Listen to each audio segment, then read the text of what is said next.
This program is for educational purposes only. The content is not intended to diagnose, treat, cure, or prevent any diseases, nor is it intended to take the place of your primary care physician. The statements in this program have not been evaluated by the FDA. Testimonials are shared as individual experiences of the individual. Results vary and may not be typical. We do not make any claims regarding health or income. As an empowered individual, you do have options available. We are honored to have a founding father of the science of epigenetics guiding us with the best options to obtain or maintain optimal health. Dr. Joel Wallach.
All right, hello everybody. Welcome to Daily with Doc and Becca. Let's go ahead and open up that waiting room as we are here live. Folks, if you'd like to join us, we are here Wednesday, Thursday, Friday from 12 to 1 Pacific, 1 to 2 Mountain, 2 to 3 Central, 3 to 4 Eastern by going to zoom.dailywithdoc.com. If you'd like to join us live here in the Zoom room, we invite you to do so, as we are going to be doing a little bit of interaction. I'll be asking some questions towards the end, and in the chat, I want to hear some answers. So if you're here live with us, or even watching us out on any of the platforms that we are on, make sure that you have the ability to comment. Get ready to comment, because I'm going to do some questions and answers, and I may even be giving away some specials to some of the people that are, or to people who are participating. So get ready to participate. So folks, this program is for educational purposes only. It is not meant to take the place of your primary care physician, but as empowered individuals, we can make decisions to help us create a healthier lifestyle. Now, when we talk healthy, we're not doing the everyday what most people think might be healthy, as we are led by an amazing pioneer in research, in pathology, in nutrition. The one and only, the Dr. Joel Wallach. He started out as a veterinarian. He went into pathology. He discovered things that others weren't looking for, even with 1,700 autopsies on children trying to figure out what caused their deaths in Qinshan, China. Well, he took all the data points, he connected them, figured out, hey, there's nutrients and elements that if they're not there, disease happens. Dr. Joel Wallach has been one of my mentors, a doctor that actually gave me the information I needed so that I could change my lifestyle, change my diet, and invest in myself when it came to nutrition. His research, his teachings, his formulas gave me my life back, and my mission is to help you get what it takes so that you too can regain the life that you want, nutritionally or physically.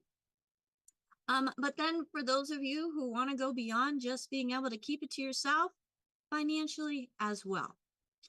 And my name is Becca Dukes. I'm the producer of this show, Daily with Doc and Becca. And I I just want to invite each and every one of you to pay attention with an open mind as we are entering into the sweet season. We're going to be kind of unraveling, unpacking, and do some interaction when it comes to sugar and the saga about sugar. So as we're opening up today, I would like to invite my co-host AJ to share his screen, as he has some history about sugar that may have some things you were not aware of. I know I learned a lot. So AJ, go for it.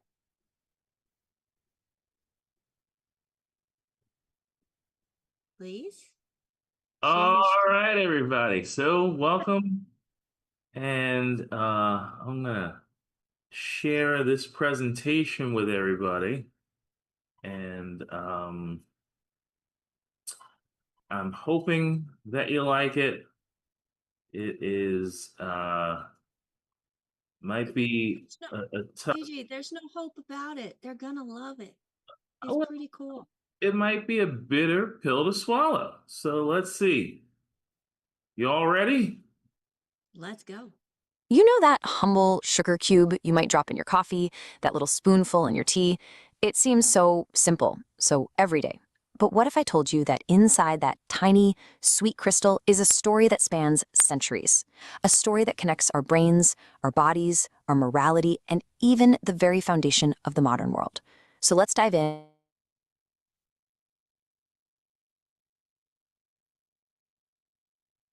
Are we still diving?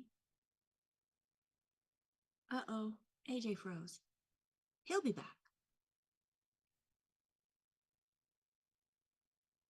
AJ?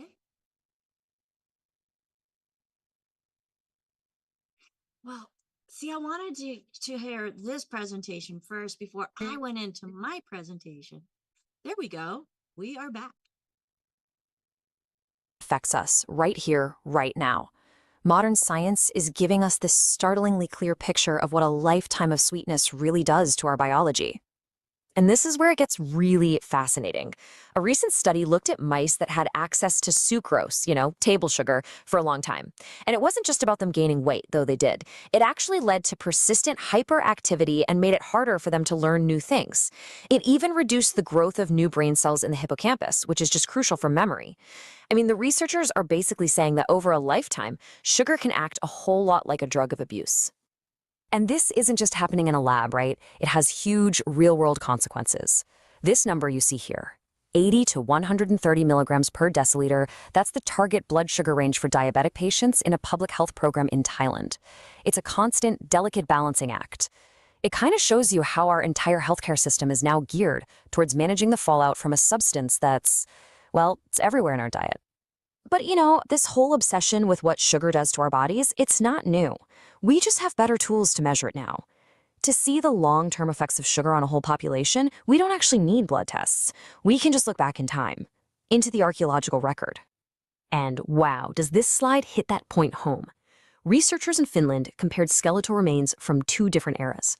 Back in the late medieval period, people's teeth were in pretty good shape. But then you fast forward to the early modern period, a time when city life was growing and so was access to processed carbs and sugar, and bam, dental health just falls off a cliff. Almost half the adults had cavities in calculus. I mean, this isn't a guess. It's actual physical evidence of a society's changing diet written right on their bones.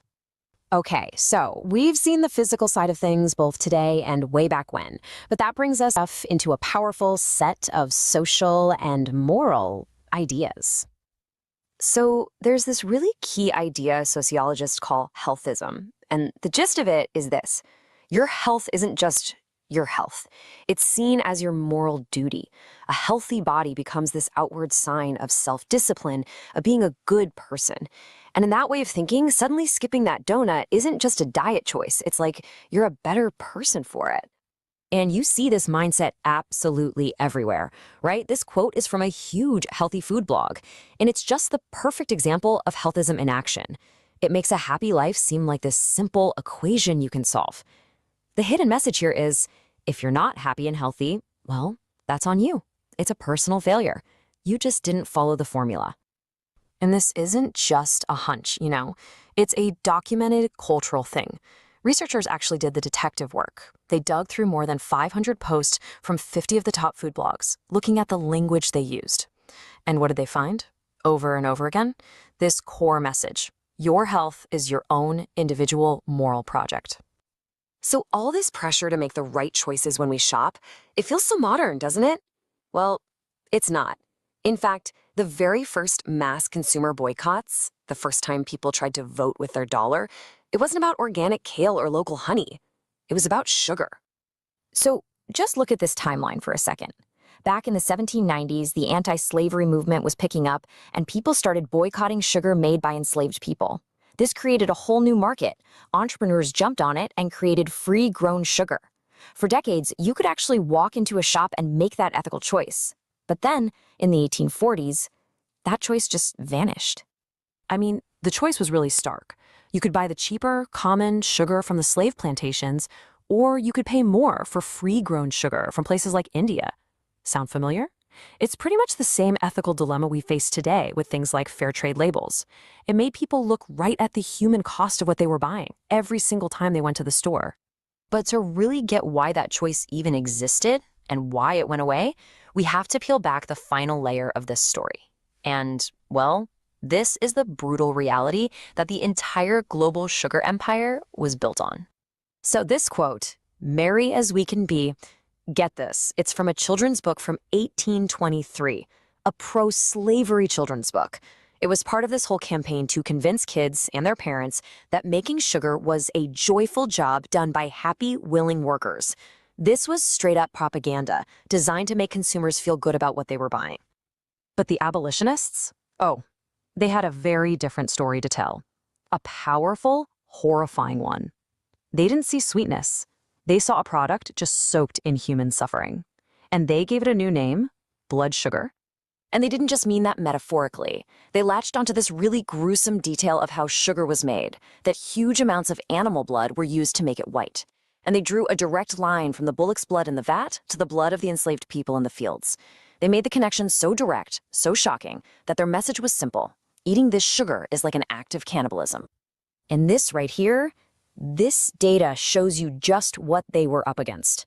I mean, look at the sheer amount of sugar people were eating. By the 1840s, the average person in Great Britain was eating 19 pounds of sugar a year. In the US, 18 pounds. Sugar wasn't some special treat anymore. It was an everyday thing, the economic engine of an empire, and the demand for it just seemed endless. So, where does all this leave us? We've gone from inside our own brains to the pages of history books, from modern food blogs all the way back to slave plantations, and we've seen that this one simple thing carries so much baggage. So yeah, that spoonful of sugar, it's anything but simple. Inside it is the power to actually change your brain chemistry. It carries the weight of all our modern ideas about health and being a good person. It holds the ghost of one of the very first ethical consumer movements, and its history is just completely inseparable from the brutal exploitation of human beings that made it a global product in the first place. All of that is packed into a single tiny cube, which really leaves us with one last big question. Knowing its whole story, from our biology to our morality to its history, what does it actually mean to consume sugar today? What are we really choosing when we reach for something sweet?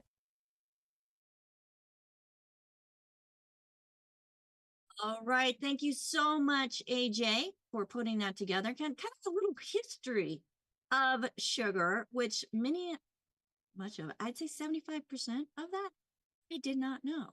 Now we're going to fast forward. We're going to go to some information in regards to sugar, how it's affecting our body, just based on the current and past 5 years. So are you ready for this? Let me go ahead and get set up, and we are going to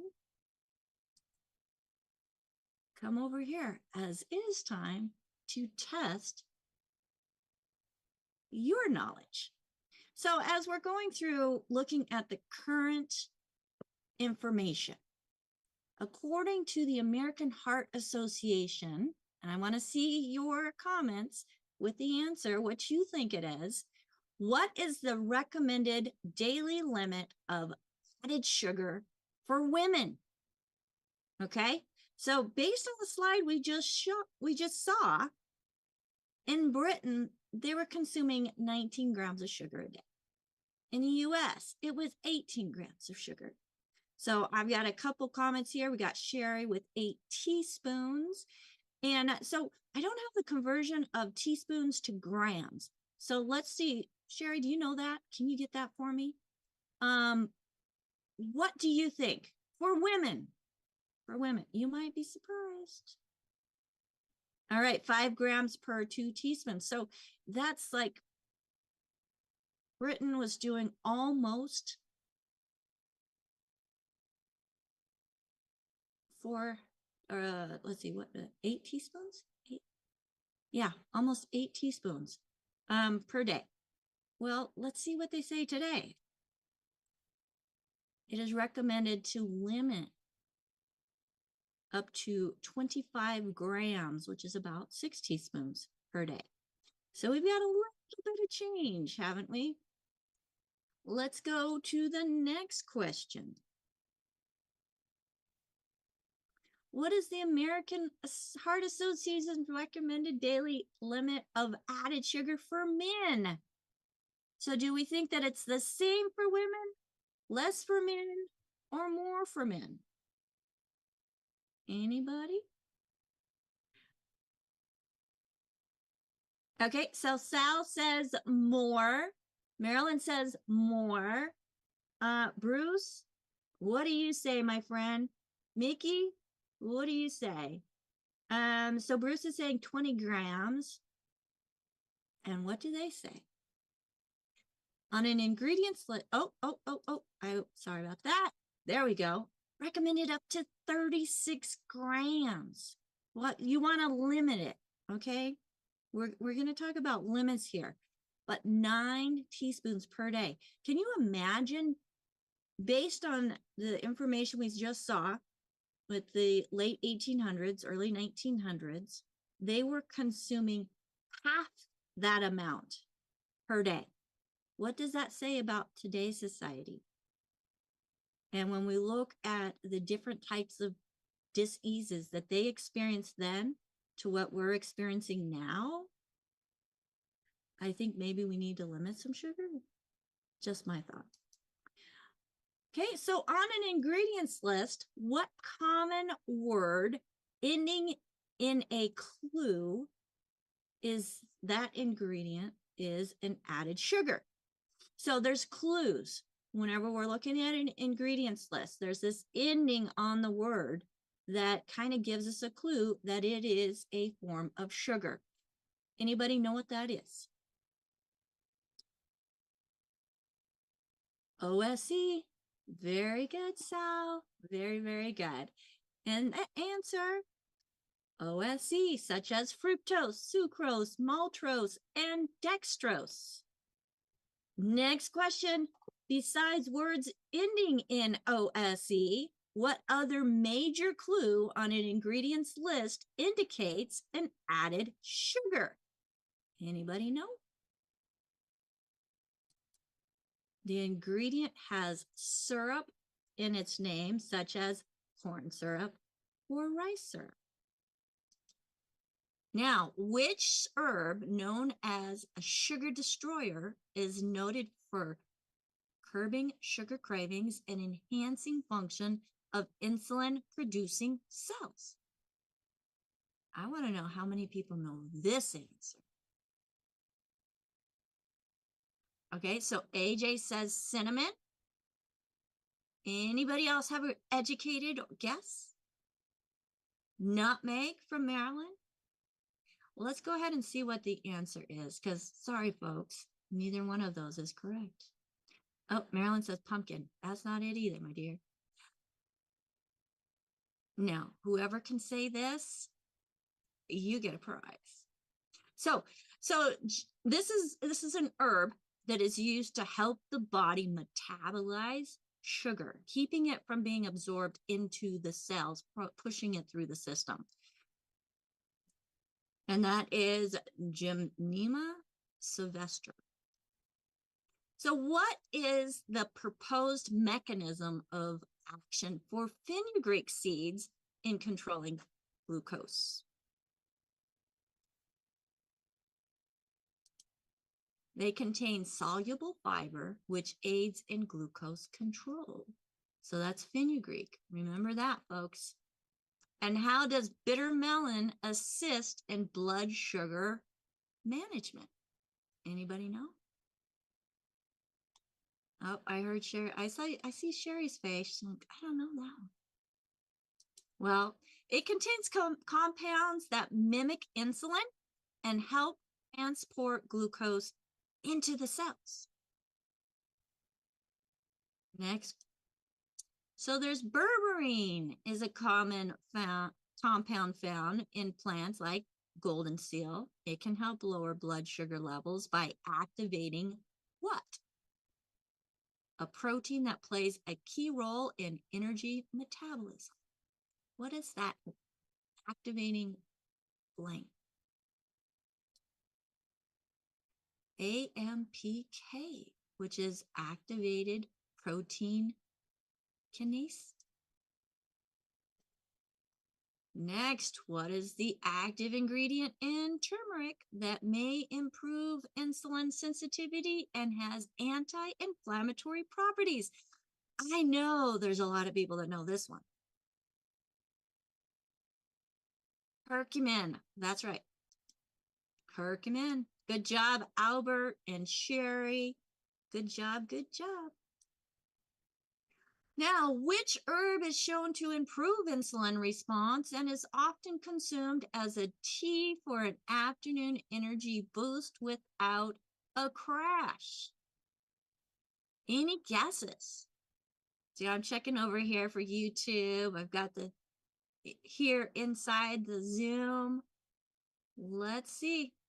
Ginseng. So ginseng has so many amazing properties, and that is just one of them. So how does peppermint aid in blood sugar control according to the herb professor? Anybody know? It aids digestion, which helps with blood sugar control. So if you don't have a whole lot of things hanging out in your digestive system, ready to be absorbed, and that is able to just go right through, you're going to be able to get less absorption of the sugar into the cells. So what is the primary role of chromium in the body regulating blood sugar? Anybody know? AJ, you have your hand up. Do you have a question? Comment for later. All right. The chromium, you gave the answer. Chromium helps regulate blood sugar. I know, but what's the primary role? And I think we had an answer. So it actually helps the body use sugar by making insulin work better, which helps cells take in glucose. Oh, why is having sufficient magnesium important for blood sugar management? Anybody?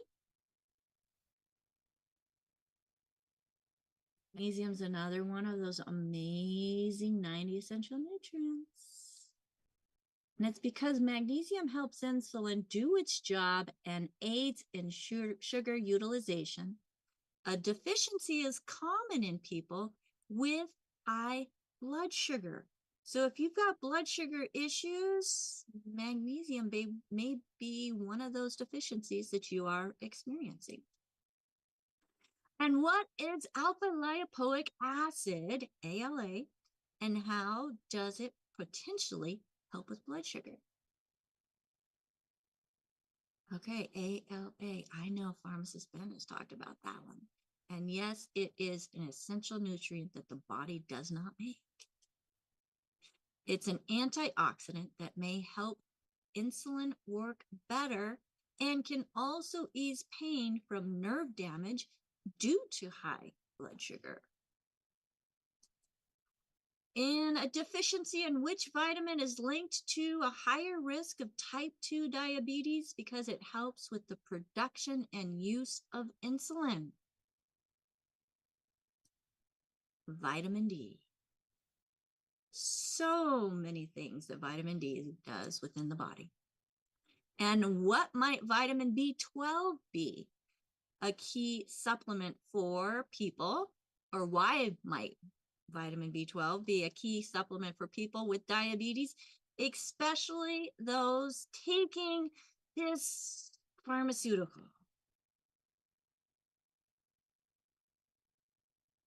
Oh, sorry, skip the answer. There we go. So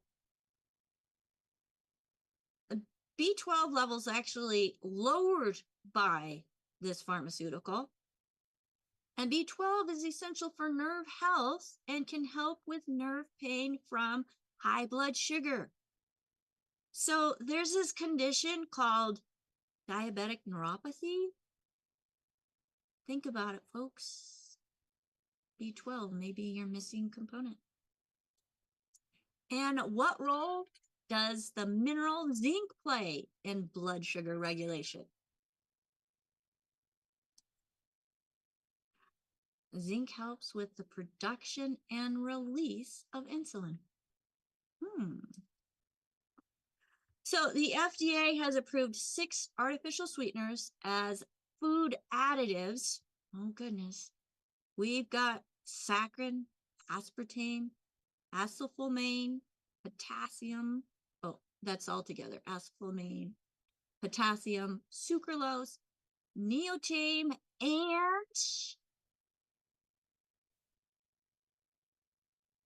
avidamine. Maybe I was pronouncing that wrong. Some of these are new ones to me, but these are things that we need to be looking out for on our labels as we're reading our ingredient labels. And in 2023, what classification did the International Agency for Research on Cancer give to aspartame? Some people north of the United States may pronounce this aspartame. So what's that answer? It is a group 2B, meaning it is possibly carcinogenic to humans based on limited evidence for liver cancer. So whether there's a possibility or limited evidence, if liver cancer has occurred when this ingredient has been added to foods or consumed, even if by mice, I'm staying away from it. I don't know about you. And why is saccharin removed from the U.S. National Toxicology Program's list of potential human carcinogens in 2000?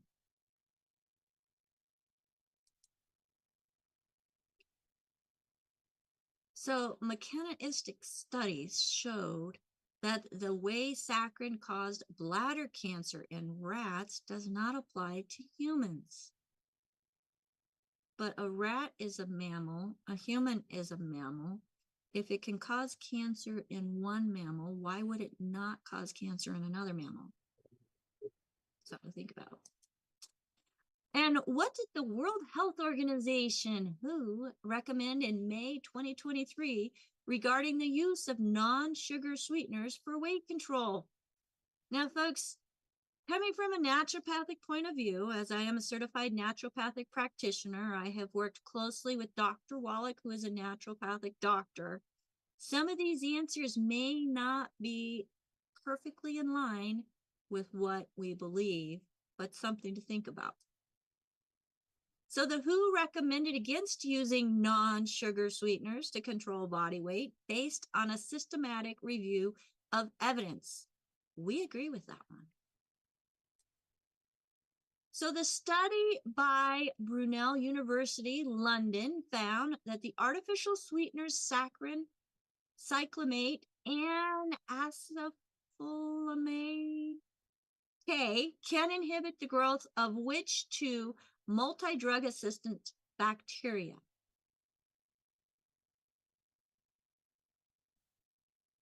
Oh, wait.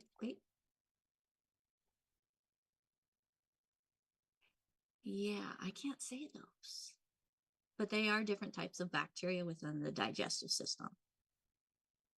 And which artificial sweetener was found to be particularly effective in preventing bacteria from developing protective biofilms? Now I wonder why we don't hear much about that one. So what is the difference between the total sugar and added sugar on a nutritional panel label? So total sugars include both naturally occurring sugars like fruit and added sugars. Well, adding sugars are those added sugars are those that are included in the process of manufacturing. Which type of cinnamon is specifically mentioned as being known for helping to manage blood sugar levels naturally? Now, please note, just regular cinnamon use is not enough. But Ceylon cinnamon is the cinnamon that has been found to be most beneficial when it comes to regulating blood sugar. But again, it's not about fractionated nutrition or a little bit of this or a little bit of that. You've got to be very intentional in your diet and your lifestyle when it comes to what you're putting into your mouth and how your body is going to respond. Research suggests that blank supplements may only be helpful in reducing fasting blood sugar if you have lower than normal levels of this mineral. Magnesium. And what is the main risk of taking chromium supplements together with insulin? Now, this is something to think about, and this is also the reason why we recommend that you monitor at home whatever symptom that you are on a prescription for. So if you're on a prescription of any type for blood sugar, we recommend that you monitor your blood sugar numbers as you are adding in quality supplementation. And this is why. It increases the risk of hypoglycemia, which means low blood sugar. So would you rather do it naturally or chemically? So some research suggests that a specific probiotic strains like L. rhamnosus, GG, and blank may be particularly useful in managing type 2 diabetes. So be anomalous. And what is a significant precaution for the short-term use of aloe vera supplements? Considered to be safe for short-term up to 42 days. Now, see, we may not agree with this on a naturopathic approach. Aloe vera is natural. It has a lot of healing benefits to it. Do we do it in high consumption? No, everything in moderation, folks. And what are the 4 main products included in the Longevity Healthy Body Blood Sugar Pack? Okay, come on. What are the 4 main products, folks? I know we have some amazing people here who are part of the Certified Holistic Health Coach program, those that are followers of Dr. Wallach and have used this pack to help hundreds of thousands of people find better blood sugar story. And those main products are beyond Tangy Tangerine. Now, this can be substituted. The 2.5 can be substituted for the original 2.0 or the 2.5. The Ultimate EFA Plus, Beyond Osteo-fx Powder, and Slender FX Sweeties. And what is the primary function of Sweeties, folks? It's a component of the Longevity Pack, which many of the herbs that we've mentioned today are in this product. And that is formulated with the chromium, the vanadium, and herbs to help maintain healthy blood sugar. So what are some of the key botanicals listed in the Slender FX formula besides chromium and vanadium? Do we have any scholars out there that have studied ingredients lists?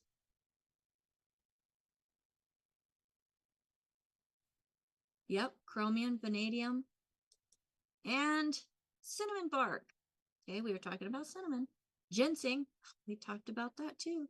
This gymnema leaf extract, bitter melon fruit extract, and jobeling fruit extract.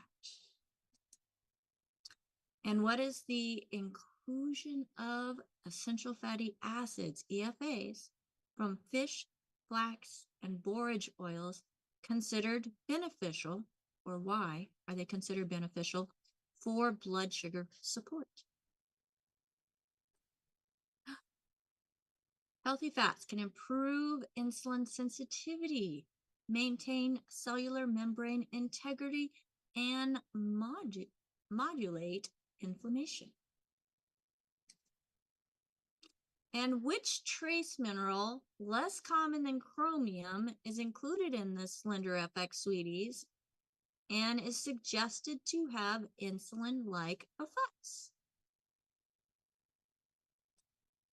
Vanadium. What is the primary risk associated with high consumption of liquid sugar, such as in sugar-sweetened beverages? Okay, so for those of you that have followed Dr. Wallach for quite a while, he has recommended taking your nutrients in a liquid. And there's a specific reason why.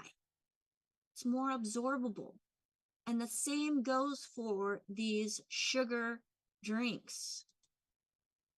So it's associated with 25% increased risk of type 2 diabetes per 12-ounce serving per day. So if you're drinking a soda, okay, and if it's not diet soda, which we don't condone that either, you're increasing your risk for blood sugar issues. What is the key safety warning for giving honey to infants? So this is for children 1 year old or younger. They're saying that it's unsafe for infants under 1 due to the risk of botulism. And in a recent research, 2024 to 2025, has linked high plasma levels to the sugar alcohols, erythritol and xylitol, to an increased risk of what condition in high-risk adults? Major adverse cardiovascular events, such as heart attacks and stroke. Interesting. And what is a naturopathic strategy to lower the glycemic load when consuming natural sweeteners like honey or maple syrup? I think this might be easier than you think. Always pair it with the sweetener with protein, fat, or fiber. So, folks, I want to know how many of you got them all right. Maybe not as many people got them right as learned something. And like I said, as we are looking at these different things, the research is so vast. And we have to keep in consideration that there's so much research out there that is funded by particular interest groups. Like, you're going to have an organization that promotes honey. Is their research going to show honey to be more positive or negative? Or the sugar industry, or an industry that is producing artificial sweeteners or sugar alcohols. So we always want to be cautious and do a little bit of our own research when it comes to the ingredients that we're putting in our body, and not just believe everything we see that comes across in a graphic or a short or a reel or a meme. So let's go to a couple questions. And AJ, oh, Sal got 100% correct. Sal, you're a rock star, buddy. Email us at questions@dailywithdoc.com and I get some information from you and send you a gift for participating today. AJ, what question do you have today? Well, Becca, I got them all right too. After you showed the answer. You did? As soon as you showed the answer, I got them right.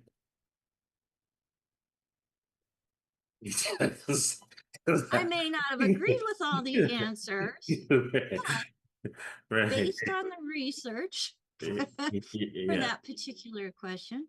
Mhm. Yeah, so that's why we really want to pay attention to who's supporting the research as well. Yeah, Right. it's, we can only do what we can do. But I just want to make a couple clarifications, Becca. So in the Uh-oh. video that we showed earlier, Uh-huh. it mentioned that in the UK, they back then, and I think then was the 1700s, they consumed 19 pounds of sugar a year. Oh, pounds per year. Thank you. United States was 18 pounds per year. And Okay, currently, do you want to know the numbers now? go for it. So Americans, the average American consumes between 70 and 80 pounds of sugar a year. So Wow. 4 times that 19 pounds of sugar plus. But the Okay. average teenager does 34 teaspoons of added sugar per day, which is 94 pounds of added sugar for a teenager every year. Okay, so 1 pound is 454 grams. So if you do 454 grams times 19, that's a lot. And I'm working on getting, the answer to seeing how many grams that equals per day. So Wait. So what we consume currently per day is 76.44 grams, but our average teenager consumes 118 grams a day. okay, so 118 grams equals how many pounds? Times 365 is 94 pounds Per year, per year. which is a quarter of a pound per day. That's a lot of sugar. A lot of added sugar, not to mention a naturally occurring sugar. So we're talking about the sugar that they're taking in cereals, candy bars, candy, their sodas or Coke or pop, whatever word you want to use, plus baked goods. It adds up so fast. I'm sorry, go ahead. Well, and that's just the processed foods. And Mango just made a really good point, as beet juice, natural, is considerably sugary as well. So, Mango, I have a question for you. Why would beet juice not impact blood sugar as much as if it was just a processed sugar? And then Sal asked the question, says fruit doesn't count, right? Fruit does count, because we do have to consider the fruit, the sugar that's in the fruit. But the nice thing about the fruit is we can subtract the fiber and get our net sugar. So what are your thoughts on that, AJ?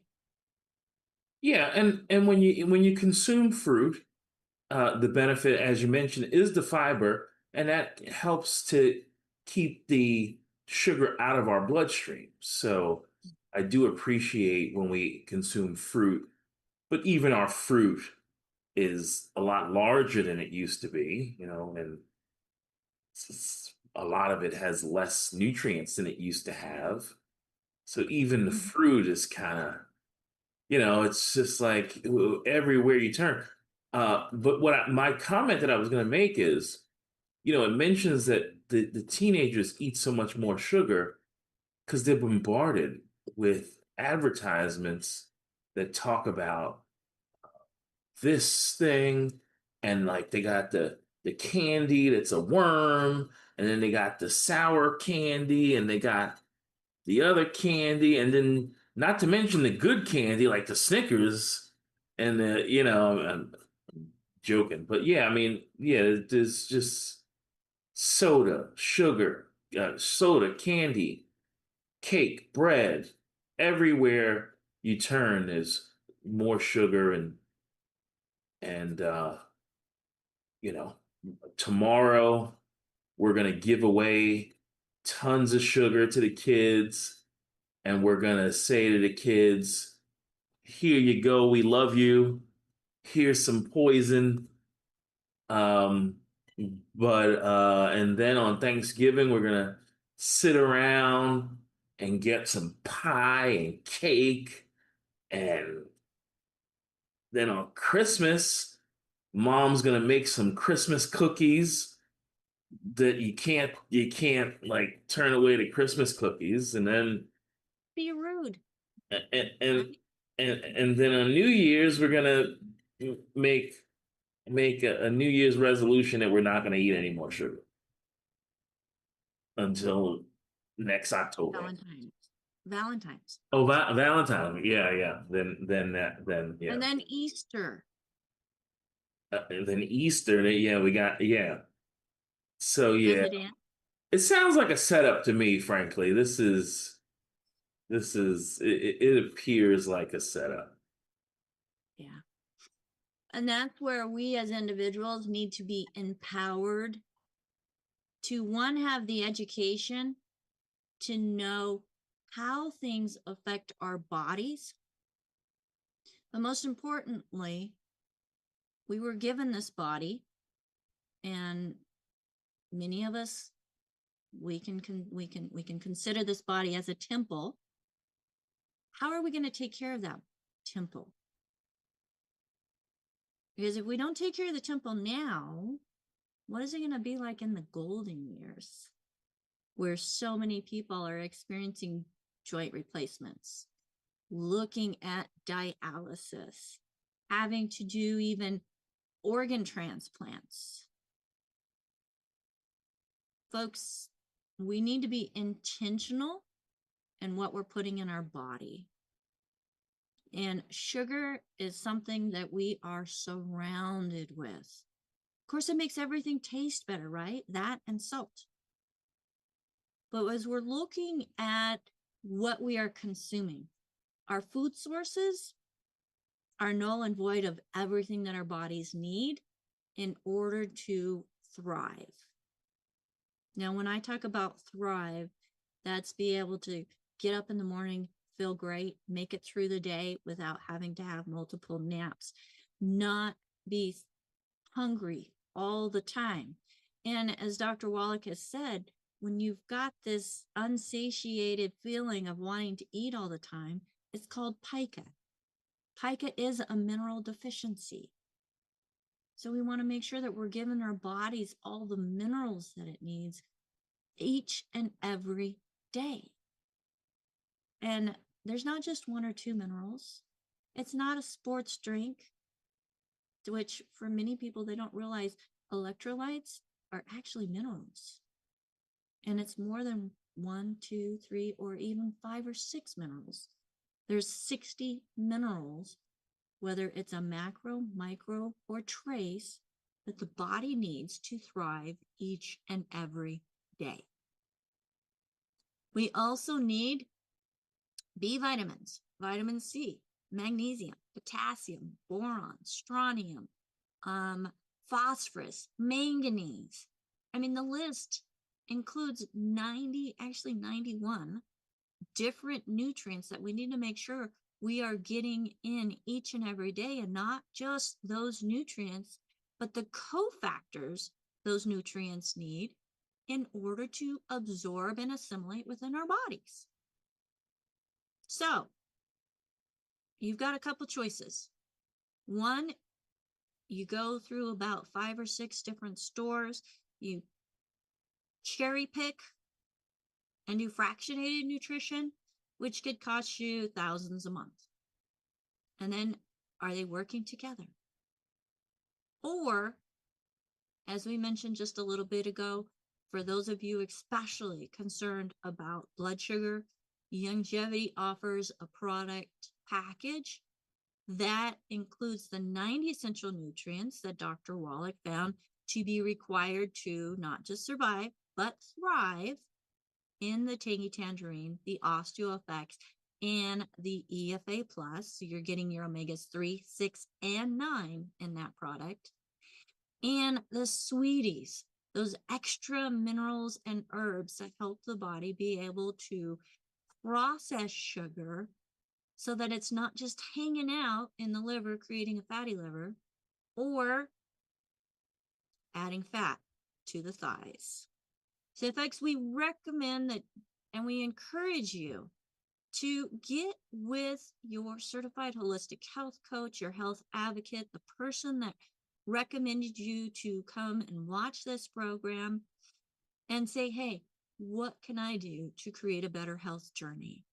If you're not working with somebody already, we do have a team here with the Daily with Doc team that can be reached by telephone at 855-949-3377. Again, that's 855-949-3377. Hey, John, AJ, come on back, buddy. Becca, I have a couple rapid fire questions for you. Uh-oh. Let's go. Now I'm being put to the test. Okay, so number one, if someone is dealing with a blood sugar issue, what might Dr. Wallach say they should do? As far as their daily diet? What would he say they should do? Well, one, you got to go on the good foods, bad foods list. You got to eliminate all gluten, and that includes the gluten that's in wheat, barley, rye, and oats. In oats, the protein, which for those of you who do not know, gluten is a protein that the body cannot digest. So it creates this gooey mess that then it coats the inside of our intestines, prevents absorption of nutrients, and as it's building up, it hardens and cracks and gets a leaky gut. No gluten, no bottled oils. That includes extra virgin olive oil, corn oil, peanut oil, canola oil, grapeseed oil, all of those oils in a bottle. So it sounds like I can have buckwheat and I can have coconut oil and avocado oil. Well, no, buckwheat. So buckwheat technically is gluten-free. Okay. But as Dr. Wallach was researching it, and based on some people having some reactions to buckwheat, the aerial part of the buckwheat actually contains a chemical compound called Pyrene? That's it. Yes, which is actually phototoxic. It burns. So if you got that cross contamination from the aerial part of the plant that's above the ground, onto the seed, which that's what buckwheat is, it's a seed, that can cause some inflammation and irritation within the digestive system. That's why he has added that to the bad foods list to avoid. Now, when it comes to coconut oil, He also includes coconut oil in that because this oil is are removed from its natural state. That also removes the protectant factors of that particular oil or coconut that preserve it naturally. So it's opening it up to oxygen, which then causes oxidation. We put oxidation into the body. The body, it's a free radical that's attacking our cells. And it's causing harm to the cells, which, let's face it, folks, we've got already things being thrown at us from the environment. Why intentionally put something on the inside so we're being attacked from the inside and the outside? Okay, so that's not rapid fire. What else should I do if I have a blood sugar issue? You're also going to reduce the amount of carbohydrates that you're taking in. So let's go through that good foods, bad foods list again. Okay, so let's start at the top, like he does every time. No gluten, no bottled oils, no fried foods, no Nitrates? nitrates. Nitrate? Mm-hmm. So no ham, bacon, salami, turkey, jerky? You got to be very careful with those because they are processed. A lot of them processed with sugar and nitrates. Now, there is a naturally occurring nitrate in celery seed. Too much of that is not good for us either. Go ahead, AJ. So you were going through the good food, bad foods list. And so there's no wheat, barley, rye, oats, buckwheat, no oils of any kind, no nitrates, nitrites.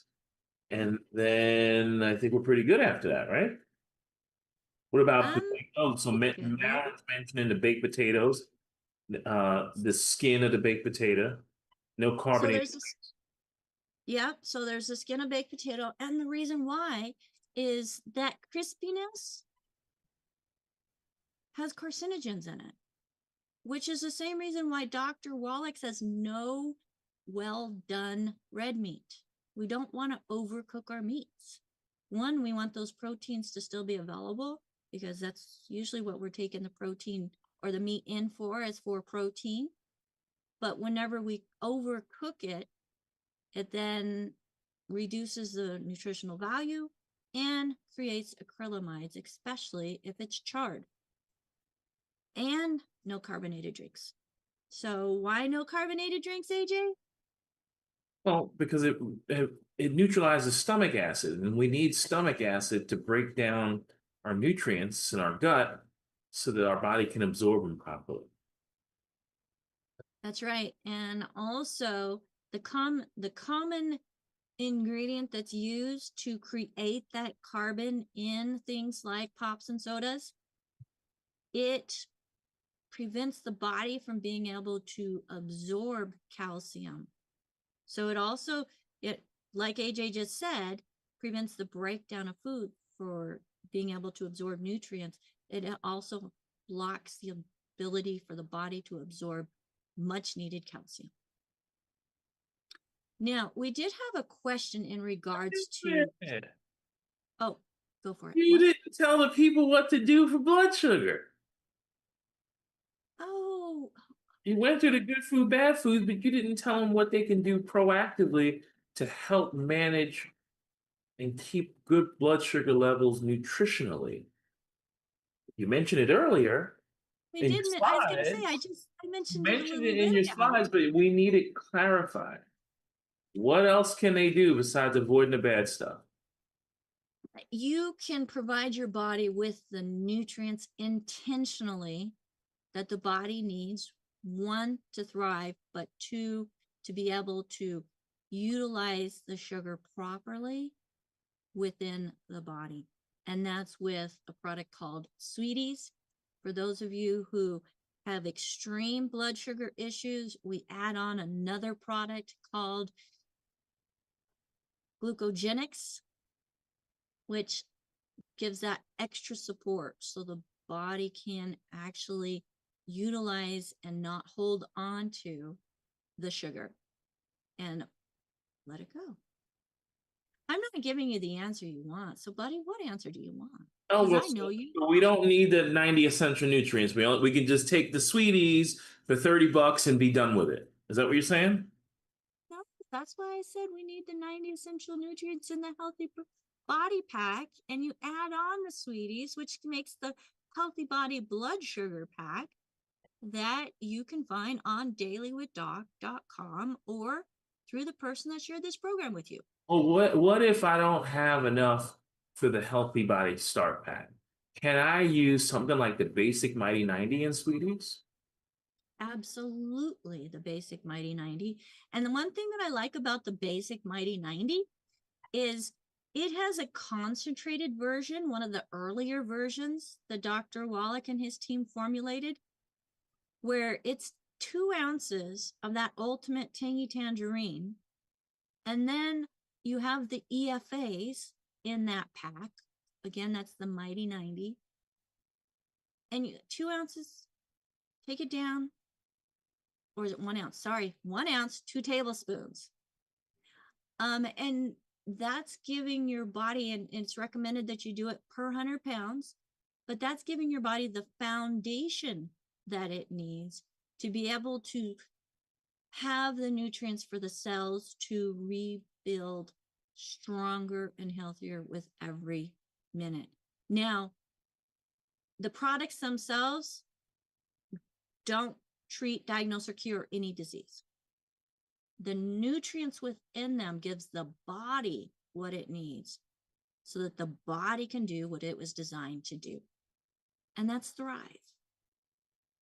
Add on the sweeties, you've got a basic blood sugar supporting supplementation program that can help you on a better journey to health.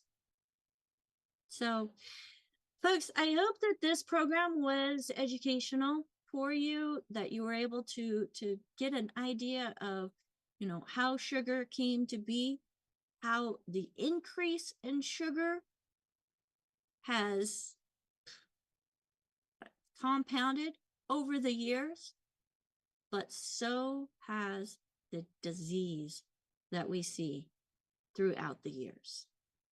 So I just want to thank each and every one of you for joining us here today as we go through the saga of sugar, as we're going into this season where so much is processed with sugar.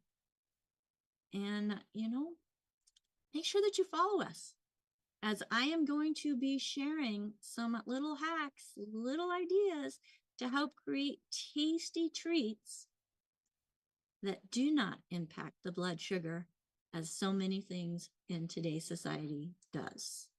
So if I could get my co-hosts up on the screen with me, I am so thankful that I do not have to do this show all on my own, as I have Albert helping to let people in, keeping an eye on things. Thank you so much, Albert, for all that you do way down south in South Africa. And we have Marilyn. If you're here live with us and you've got that chat open, you can see how much she's paying attention, as she's putting very, very particular, what is it? Specific notes, very, what's the word I'm looking for? Meticulous? Exact. Meticulous. That's the word I was looking for. Meticulous notes in the chat. Thank you so much, Marilyn. And we have Sherry. She's keeping an eye out all of the platforms to make sure we continue to have video, we continue to have audio, and also looking and keeping track of comments that are going on out there, which we've had a lot of comments out. So I want to do a shout out to Olga and Bruce and Dave and everybody. But see, if I start touching buttons, I can't do that. But thank you, Sherry, for all that you do, and for AJ, as he has been very instrumental in not only helping me put this program together today, but also helping us get out on all the different platforms where people are listening and watching. Folks, if there's a way that you can subscribe, please subscribe to our channel. Also, go to our website, dailywithdoc.com, and sign up for our email list, as we are putting together some amazing information to be shared with each and every one of you, specifically sharing tips and hacks and information to help you create a better health journey. Again, my name is Becca Dukes. Thank you so much for joining us. Get back with the person that shared this program with you and say thank you. Thank you for sharing that. I learned a lot, and let them know what you liked most about it, and also ask them how you can start on a better health journey. Until next time. Oh, tomorrow we have the amazing Raymond and Yolanda Brown joining us here on Daily with Doc. We'll see you then. Bye for now.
This program is for educational purposes only. The content is not intended to diagnose, treat, cure, or prevent any diseases, nor is it intended to take the place of your primary care physician. The statements in this program have not been evaluated by the FDA. Testimonials are shared as individual experiences of the individual. Results vary and may not be typical.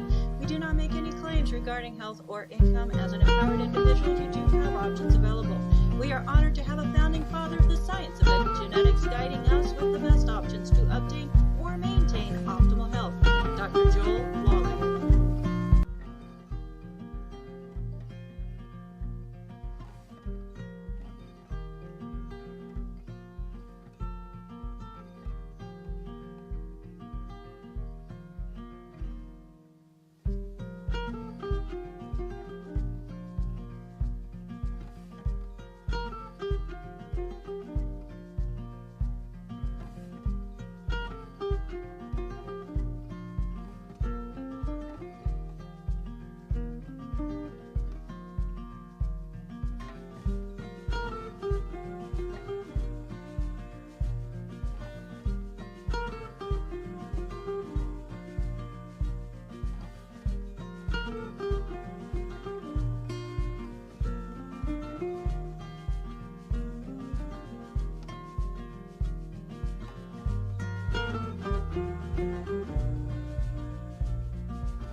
This program is for educational purposes only. The content is not intended to diagnose, treat, cure, or prevent any diseases, nor is it intended to take the place of your primary care physician. The statements in this program have not been evaluated by the FDA. Testimonials are shared as individual experiences of the individual. Results vary and may not be typical.